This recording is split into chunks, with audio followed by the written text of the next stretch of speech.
All right, so listen, this video is self-explanatory. It's just an opinion piece, nothing really news, but it's becoming clear and apparent in the last few weeks that Terence Crawford and Shakur Stevenson are the two more talented boxers right now that nobody wants to pay to see.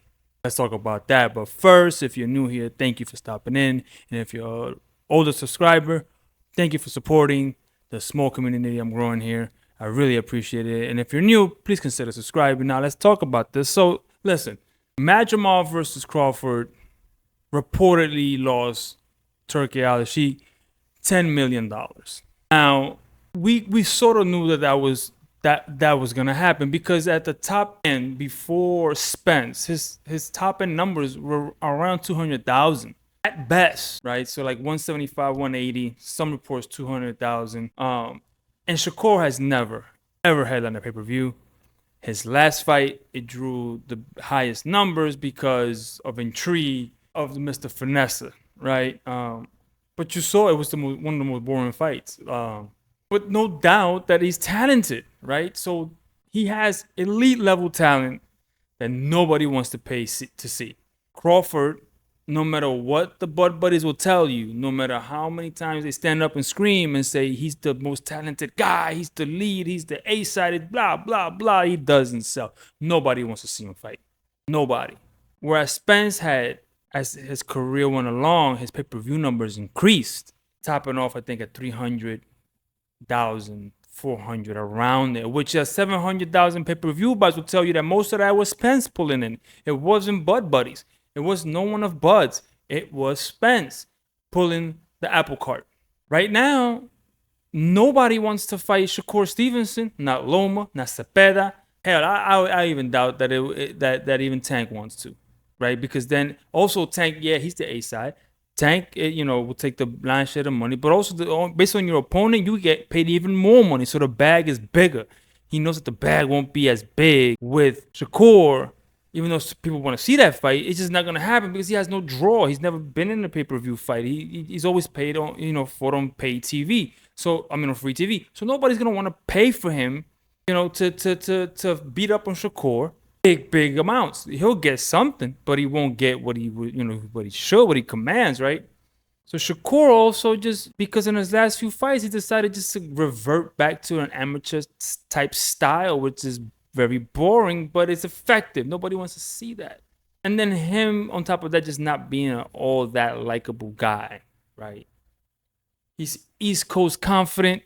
He's Jersey tough. So with his attitude, so that puts off a lot of people that are not from the East Coast in the tri-state area. I'm from the tri-state area. I understand his bravado. I understand, his the way he carries himself. I grew up that way. I see that.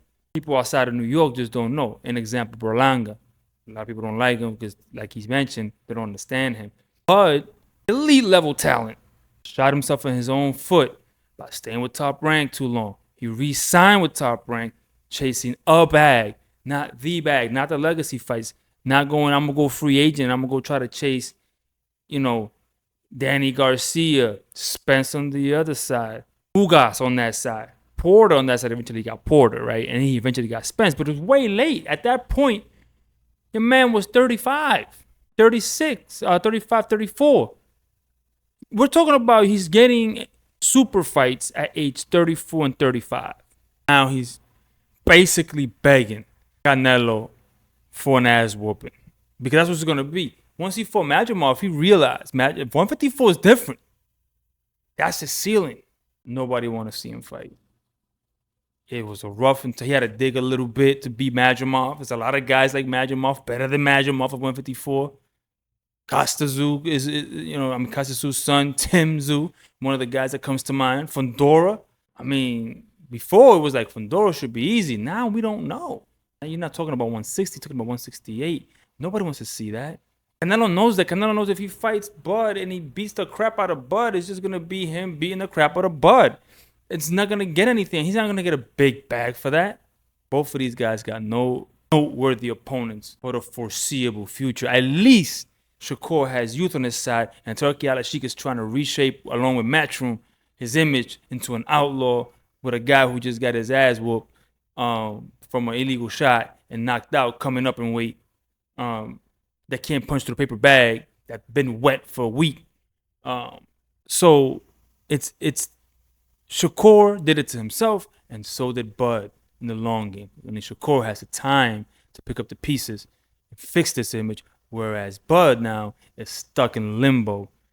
And nobody wants to see these two people, these two really, really talented fighters fight. And it's a damn shame that we're here and we never got from Bud the super fights that we should have got 8, 9 years ago, 10 years ago.